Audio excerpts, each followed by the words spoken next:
Warning, heavy spoilers for the Attack on Titan series up until Season 4, Episode 21.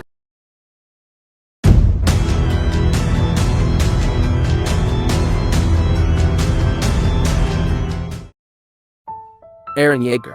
Probably the most complex character ever to be written for an anime, he's one of the many reasons why Attack on Titan is such a successful and beloved show. Being the protagonist, or as some of the fans have suggested, the antagonist of the show. In this video I'll dive into Eren's story through the seasons and explore just what makes his character arc so brilliant. Starting from Season 1, the first shot we see is Eren waking up from a dream.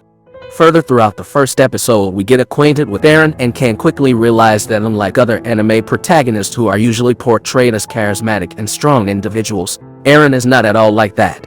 This is actually one of the greatest aspects of his arc all throughout the seasons. He essentially goes from a somewhat unlikable character at the start of the series to the hot topic of the entire story in Season 4. At first the fans of the series actually dislike Eren, not really enjoying his childish behavior and outrages. He's portrayed as a rebel, one that doesn't accept how people seem lazy, and he whines and complains, causing trouble all around the city, immediately giving off a sort of frustrating vibe. He's unique in the sense that while everyone is content with the life behind the walls, Eren seeks freedom, a goal that describes his character. With that we arrive to the original attack on Wall Mario, which brings about one of the most important events of Eren's life and what ends up becoming one of the main drives behind his character. Carla's death. Eren's mother, Carla's death, is perhaps the single event that drives him forward throughout the story. At the end of Episode 1, we see Carla trapped under debris after the Titan attack on the city of Shiganshina. Eren desperately runs to her, attempting to get her out. The scene concludes with Carla getting eaten by a massive Titan as Eren watched in horror. Watching this deeply affects him. He becomes more angry and vows to kill every Titan he could find in the coming episodes. Kill them all! Every last one! Eren. He partakes in military training in a scene where I believe best showcases his sheer willpower. Eren struggles to handle the 3DM gear used while he trains, and while it's eventually revealed that the equipment was purposefully tampered, he still managed to handle it in the broken state, so focused on his objectives to pass the training. It shows his drive and willpower and further illustrates that Eren is a character defined by his goals. Friends. The second important aspect of Eren's character besides his goal and desires are his friends, Armin, Mikasa, and the Survey Corps, whom are all Eren's comrades. From Season 1. He cares for them deeply and is often actively attempting to protect them by all cost. As seen here in Season 1, where he goes into a frenzy after his friend is eaten by an abnormal Titan, causing him to lose a leg before his rash actions get the rest of his squad killed. The next scene shows Eren saving Armin from getting eaten, even willing to sacrifice himself to pull him out. This leads to himself getting eaten and eventually transform into his Titan form for the first time. Eren's friends are a positive factor of his life. He looks up to characters like Levi and his scout regiment. This is eminent as he is shown to be beyond impressed with their skills and repertoire. This is the reason he decides to trust them when confronted with the female Titan. This trust is later a source of regret when they are all inevitably killed. Eren feels guilt for not intervening and essentially gets himself captured attempting to avenge them. From this is clear that Eren tends to be at his best while he's with his companions. He makes less mistakes and is prone to reason if they encourage him. This is shown with characters like Armin, who brings out his more optimistic side with the talk of what lies beyond the sea, and Mikasa, who Eren cares for deeply. It's because of the bond he shares with them that he becomes extremely devastated when Reiner and Bertolt, two of his best friends, are revealed to be Titan shifters. It's a betrayal that breaks Eren. Realizing his friends, which he counted on with his life, were enemies sent to kill him and the rest of his people. It's a portrayal even more brutal than that of Annie's, as Eren has a lot of respect of Reiner in particular. His fight with him in the midpoint of Season 2 shows his rage towards Reiner, and we can see that he is truly distraught over the matter. Eren's friends play a big role on how he evolves and goes forward as a whole. Another connection Eren has is with Hannes, a previous military police and a family friend of Eren who originally saves him from the Titan that ate his mother. Hannes feels guilt for Carla's death. This leads him to step in once more when Eren is confronted with the Titan for a second time. This ultimately leads to his death as Eren watches helplessly, yet again put in a situation that takes him to edge.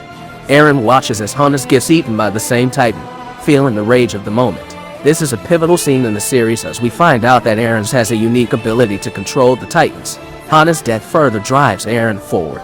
His later mentality of moving forward no matter what is clearer in the moments where he suffers the most. Revelation. The third season of Attack on Titan focuses heavily on the story behind the walls and the revelations regarding the king and the origins of the royal family. Heavy story expressions are explained, such as the nature of Titan shifters and mysteries surrounding the three walls. Eren grows a lot as a character this season. He is now more used to his abilities as a Titan shifter. The season starts with the plot of the King of the Walls, Rod Reiss attempting to get back Eren's ability, which was stolen from them by Eren Yeager, Eren's father.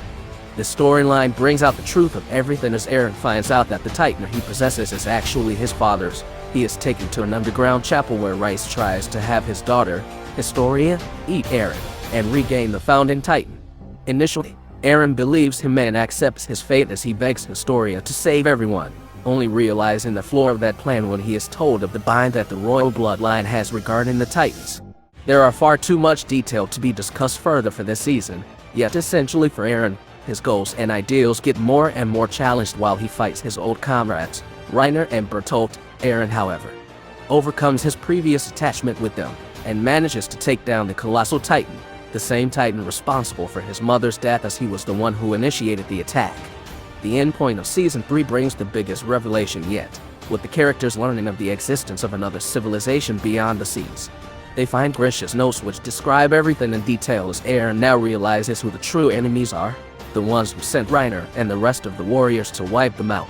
His comrades and the Survey Corps die once more in order for him to uncover the truth. Because my soldiers do not buckle or yield when faced with the cruelty of this world!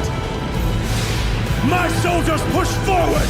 My soldiers scream out! My soldiers rage!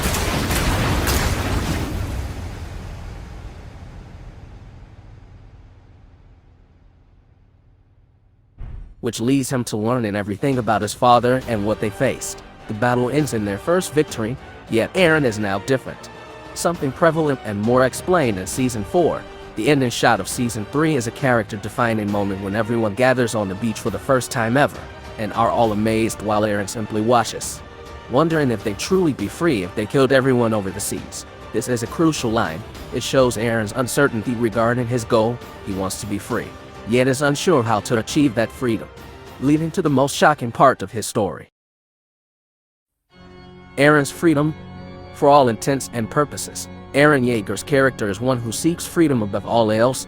He hates and feels imprisoned inside the walls, always striving to gain his true freedom even at the cost of his death. Believing death to be a better ultimatum than a life without freedom, this is the theme of his character in all the seasons and is clear more than ever in the fourth and final season, where we start by learning a bit more about the lands beyond the sea. Marley and the character of Zeke Yeager, Eren's half-brother and Grisha's first child.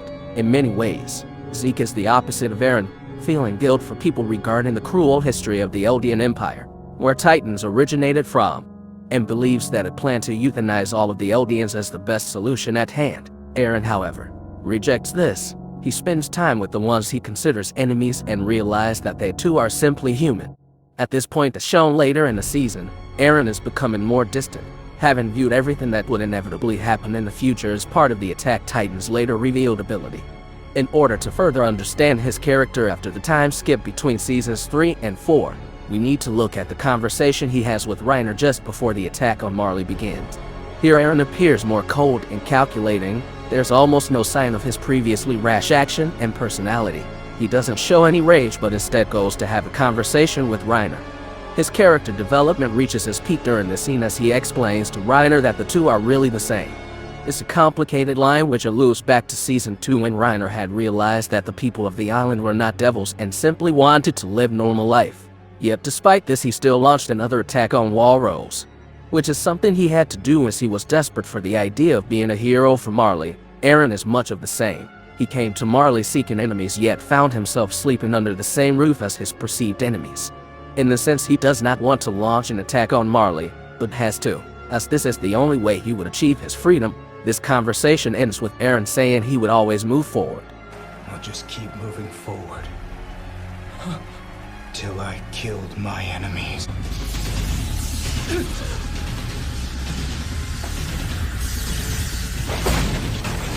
this a declaration of war!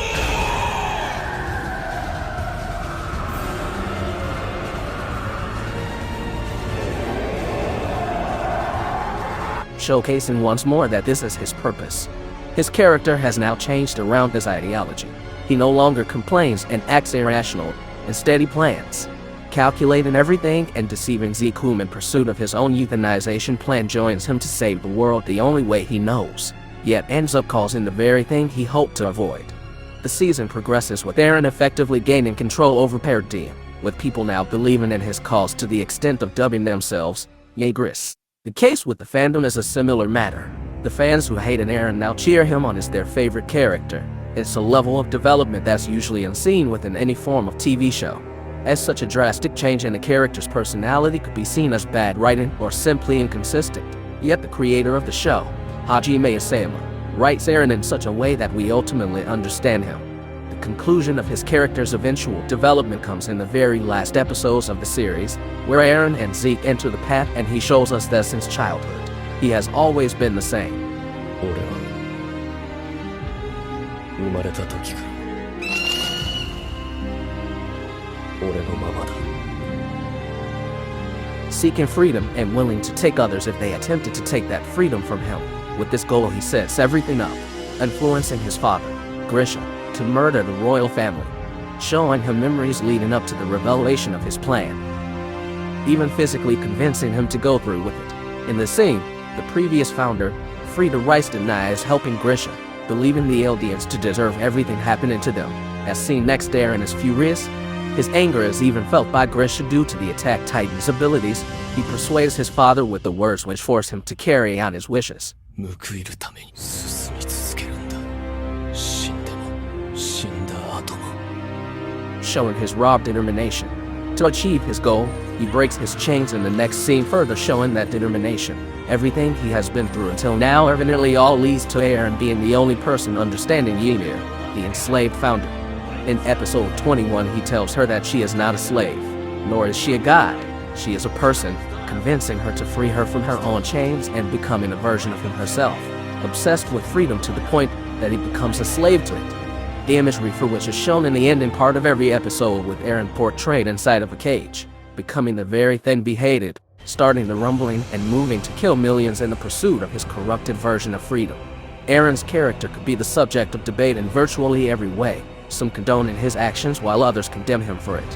Whichever way you choose to look at him, Eren is definitely one of, if not the most complex and intriguing character of all anime. His turn from a dislikable rogue to a calm and calculating personality is one of the many reasons for the show's huge popularity. There's more to be said and another side of his character yet to be seen in the remaining episode. Yet as the anime has not yet reached its conclusion and the rest are for now manga material, this will serve as the end of this video. I hope you enjoyed this short analysis about this amazingly written character and continue to watch more content created by this channel. Thanks for watching and have a good day.